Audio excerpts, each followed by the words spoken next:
आपके साथ मैं हूं पुनीत। चलिए खबरों की शुरुआत बड़ी खबर के साथ करते हैं। काले धन के कुबेर सौरभ शर्मा के मामले में लोकायुक्त की जो कार्रवाई हो रही है, इस पर फिर से सवाल खड़े हुए हैं। फिर से सवाल इसलिए खड़े हुए हैं क्योंकि पहले लोकायुक्त ने बताया था कि 55 लाख रुपए की संपत्ति कोर्ट के अंदर, और फिर अब लोकायुक्त ने रेड के बाद केवल सौरभ की मां से ही पूछताछ की है। कितनी हैरानी की बात है, लेकिन सौरभ के करीबी और रिश्तेदारों से कोई पूछताछ नहीं हुई है। यह लोकायुक्त की तरफ से। उधर आयकर विभाग ने 50 से ज्यादा लोगों की लिस्ट तैयार की है। इस लिस्ट में सौरभ के करीबी और रिश्तेदारों के भी नाम शामिल हैं।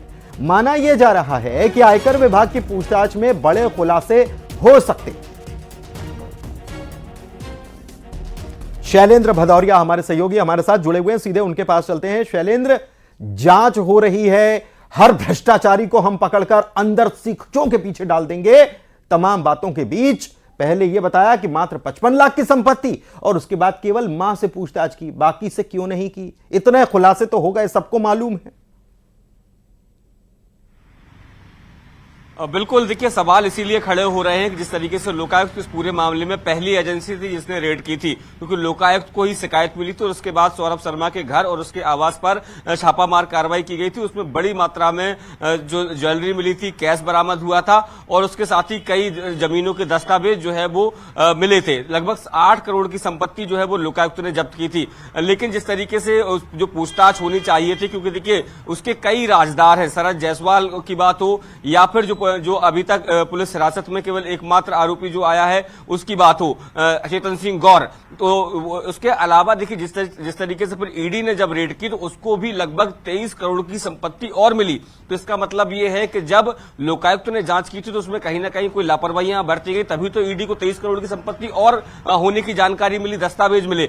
लेकिन इन सबके बीच में आवश्यक यह हो गया था कि उसके जो भी करीबी है, जो भी रिश्तेदार है, उनसे उसकी पूछताछ होनी चाहिए थी। लेकिन इस मामले में केवल उसकी मां उमा देवी हैं जो है वो केवल उनसे पूछताछ हुई, इसके अलावा किसी भी व्यक्ति से पूछताछ नहीं हुई। इसी को लेकर सवाल खड़े हो रहे हैं क्योंकि इस पूरे कार्रवाई को लगभग 12 दिन बीत चुके हैं। लेकिन शैलेंद्र, इसके बाद ये सब बहुत सारी एजेंसियां, चार एजेंसियां मामले में जांच कर रही हैं। आयकर विभाग भी कर रहा है, ईडी भी कर रहा है, एक अन्य विभाग भी कर रहा है, लोकायुक्त भी कर रहा है।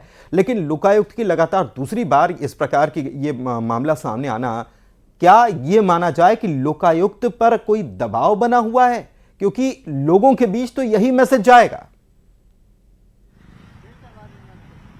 देखिए बिल्कुल निश्चित तौर पर देखिए 2 दिन पहले ही कांग्रेस के प्रदेश अध्यक्ष जीतू पटवारी ने बड़ा गंभीर आरोप लोकायुक्त के अधिकारियों पर लगाते हुए ये कहा था कि कहीं ना कहीं ऐसा लगता है कि लोकायुक्त के जो अधिकारी हैं वो इस पूरे मामले में लीपापोती करना चाहते हैं। और उन्होंने तो यहाँ तक की कह दिया कि ये पूरी कार्रवाई ईडी और आईटी को करनी थी, लेकिन इस बात की भनक लोकायुक्त को लग गई थी और यही कारण है कि मध्य प्रदेश के अधिकारी और नेताओं को बचाने के लिए जो है वो लोकायुक्त की टीम पहले पहुंच गई। उसी जगह से लोकायुक्त को केवल 8 करोड़ रुपए मिलते हैं, लेकिन जब आईटी की टीम का कार्रवाई करती है तो उसको 52 किलो सोना और 11 करोड़ कैश मिल जाते हैं। उसके बाद जब ईडी की कार्रवाई होती है तो 23 करोड़ की संपत्ति होने के जो है सबूत मिलते हैं। ये पता चलता है कि उसने किस तरीके से शरद जायसवाल के नाम गाड़ी ले रखी है, कहां उसके बंगले हैं, कहां उसने फ्लैट बना रखा है, बेटे के नाम करोड़ों रुपए की एफडीआर कर रखी है। ये सब जानकारियां लोकायुक्त की कार्रवाई के बाद पहुंची ईडी और आईटी की टीम को मिल गई, लेकिन ईडी सबको जांच नहीं कर पाई, माफ कीजिएगा, लोकायुक्त उस पूरे मामले को नहीं पकड़ पाया, इसीलिए उस पर सवाल खड़े हो रहे हैं। बिल्कुल सवाल खड़े हो रहे हैं, और सवाल खड़े होंगे तो जवाब भी देना पड़ेगा इस मामले में।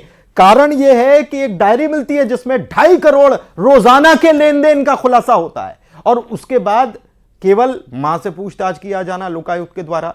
सवाल के जवाब तो देने पड़ेंगे। बहुत शुक्रिया आपका खबर पर जानकारी के लिए। बात अगली खबर की। ग्वालियर में महिला